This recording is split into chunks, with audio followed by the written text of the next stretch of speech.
हरे कृष्णा। आप सभी को जया एकादशी की हार्दिक शुभकामनाएं। आज सुनिए जया एकादशी की संपूर्ण कथा। सभी एकादशी व्रतों के बारे में समय समय पर धर्मराज युधिष्ठिर भगवान श्री कृष्ण से पूछते रहते हैं। ऐसे ही एक बार माघ शुक्ल एकादशी आने पर धर्मराज युधिष्ठिर ने भगवान श्री कृष्ण से बड़े विनीत स्वर से पूछा, हे मधुसूदन, अब आप कृपा कर मुझे माघ मास के शुक्ल पक्ष की एकादशी के संबंध में भी विस्तार पूर्वक बताइए। शुक्ल पक्ष की एकादशी में किस देवता का पूजन करना चाहिए और इस एकादशी व्रत की कथा क्या है, उसके करने से किस फल की प्राप्ति होती है। तब भगवान श्री कृष्ण इस प्रकार कहने लगे, हे धर्मराज, माघ मास के शुक्ल पक्ष की एकादशी को जया एकादशी कहते हैं। इस एकादशी के उपवास से मनुष्य भूत प्रेत पिशाच आदि की योनि से मुक्त हो जाता है। अतः इस एकादशी के उपवास को विधि अनुसार करना चाहिए। अब मैं तुमसे जया एकादशी के व्रत की कथा कहता हूँ, ध्यान पूर्वक श्रवण करो। एक बार देवताओं के राजा देवराज इंद्र नंदन वन में भ्रमण कर रहे थे। चारों तरफ किसी उत्सव का सा माहौल था। गंधर्व गीत गा रहे थे और गंधर्व कन्याएं नृत्य कर रही थी। वहीं पुष्पवती नामक गंधर्व कन्या ने माल्यवान नामक गंधर्व को देखा और उस पर आसक्त होकर अपने हाव भाव से उसे रिझाने का प्रयास करने लगी।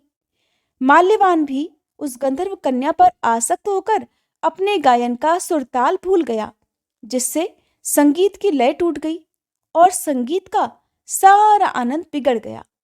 सभा में उपस्थित देवगणों को यह बहुत बुरा लगा। ये देखकर देवेंद्र भी रुष्ट हो गए।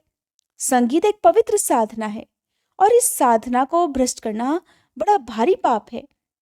इसलिए क्रोधवश देवराज इंद्र ने पुष्पवती और माल्यवान को तुरंत ही शाप दे डाला कि संगीत की साधना को अपवित्र करने वाले माल्यवान और पुष्पवती, तुमने देवी सरस्वती का घोर अपमान किया है, इसलिए तुम्हें मृत्युलोक में जाना पड़ेगा।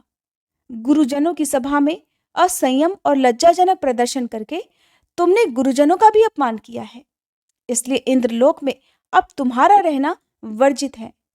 अब तुम अधम पिशाच असंयमिका सा जीवन बिताओगे। देवेंद्र का श्राप सुनकर वे दोनों अत्यंत दुखी हुए और हिमालय पर्वत पर पिशाच योनि में दुखपूर्वक जीवन यापन करने लगे। उन्हें गंध रस स्पर्श आदि का बिल्कुल भी बोध नहीं होता था। वहीं उन्हें असहनीय दुख भी सहने पड़ रहे थे। दिन रात उन्हें किसी भी क्षण नींद नहीं आती थी। उस स्थान का वातावरण अत्यंत शीतल था, जिसके कारण उनके रोए खड़े हो जाते थे, हाथ पैर सुन्न पड़ जाते थे और दांत किटकिटाने लगते थे। एक दिन उस पिशाच ने अपनी पत्नी से कहा कि न मालूम अपने पिछले जन्म में हमने कौन से ऐसे पाप किए हैं जिसके कारण हमें इतनी दुखदाई ये पिशाच योनि प्राप्त हुई है। पिशाच योनि से नरक के दुख सहना कहीं ज्यादा उत्तम होता होगा। इस प्रकार के अनेक विचारों को कहते हुए वे दोनों अपने दिन बिताने लगे। भगवान की कृपा से एक बार माघ मास के शुक्ल पक्ष की जया एकादशी के दिन इन दोनों ने कुछ भी भोजन नहीं किया और न ही कोई पाप कर्म किया। उस दिन मात्र फल फूल खाकर ही इन्होंने अपना दिन बिताया और महान दुख के साथ पीपल के वृक्ष के नीचे विश्राम करने लगे। उस दिन सूर्य भगवान अस्ताचल को जा रहे थे, अर्थात अस्त हो रहे थे। वह रात उन दोनों ने एक दूसरे से सटकर बड़ी कठिनता से काटी। दूसरे दिन प्रातःकाल होते ही प्रभु की कृपा से इन दोनों की पिशाच योनि से मुक्ति हो गई और पुनः अपनी अत्यंत सुंदर अप्सरा और गंधर्व की देह धारण करके तथा सुंदर वस्त्रों और आभूषणों से अलंकृत होकर वे दोनों स्वर्गलोक को चले गए। उस समय आकाश में देवगण तथा गंधर्व इनकी स्तुति करने लगे। फिर नागलोक में जाकर इन दोनों ने देवेंद्र को दंडवत प्रणाम किया। देवेंद्र को भी उनके इस दिव्य रूप को देखकर महान आश्चर्य हुआ।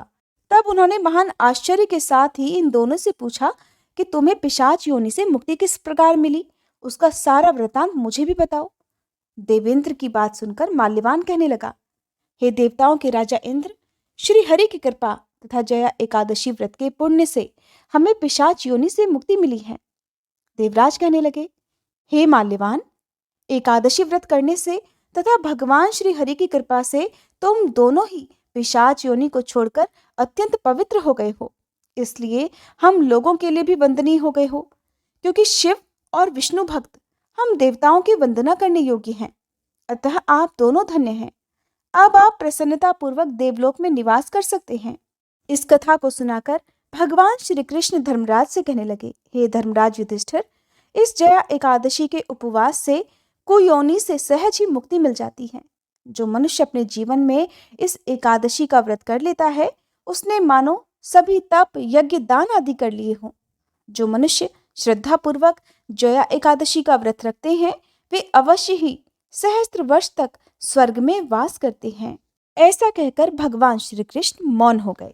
ये थी जया एकादशी व्रत की कथा। अगर आपको अच्छी लगी हो तो वीडियो को लाइक करके कमेंट बॉक्स में कृष्ण भगवान की जय लिखना मत भूलिएगा।